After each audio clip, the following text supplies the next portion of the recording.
أعوذ بالله من الشيطان الرجيم. بسم الله الرحمن الرحيم.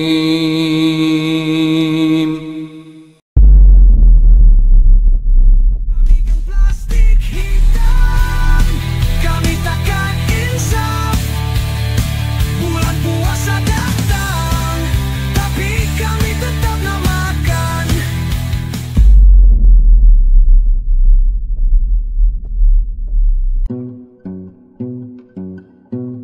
بسمة دمعة في كل زمان، أحلام شتى بالألوان.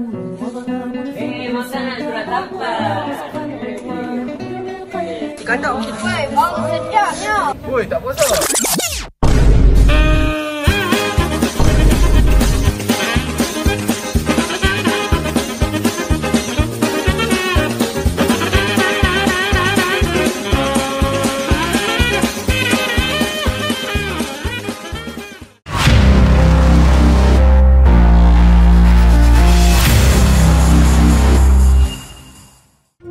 Apa nak jadi dengan apa ni?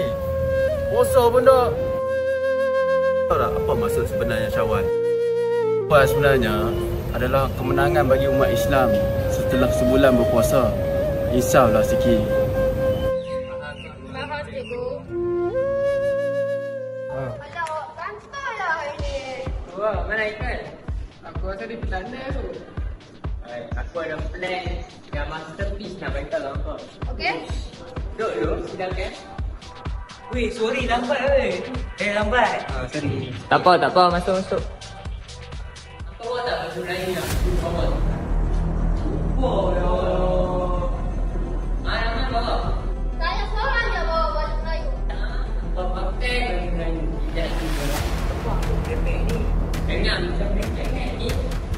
Jam aku beli kat Shopee. Jam ni boleh beli time travel. Siap-siap pergi raya. Okay, ready nak raya? Jom.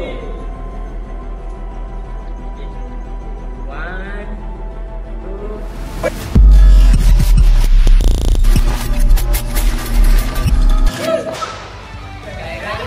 Hari Raya. Jom. Kita raya tak berpuasa.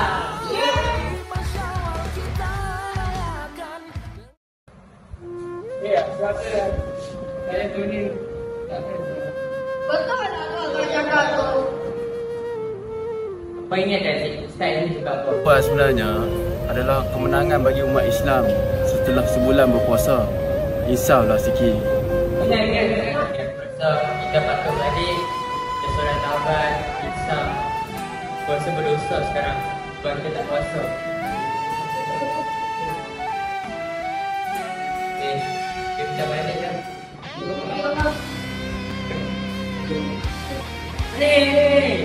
Kita nak balik time travel. Apalah kau? One, two, three. Kita dah balik. Boleh tak? Kita pergi surau, kita solat taubat. Insaf ke? Jam ni pun tak boleh pakai. Demi masa,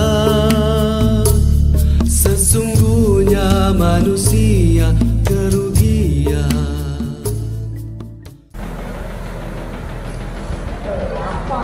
Aku mau buat ni. Ish, ada jam.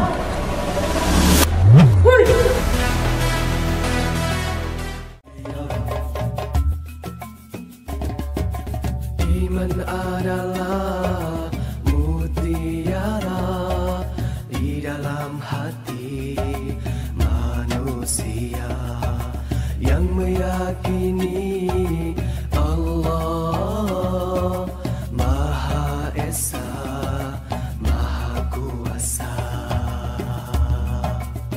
Tanpamu iman bagaimanalah? Weh, mana perempuan tu?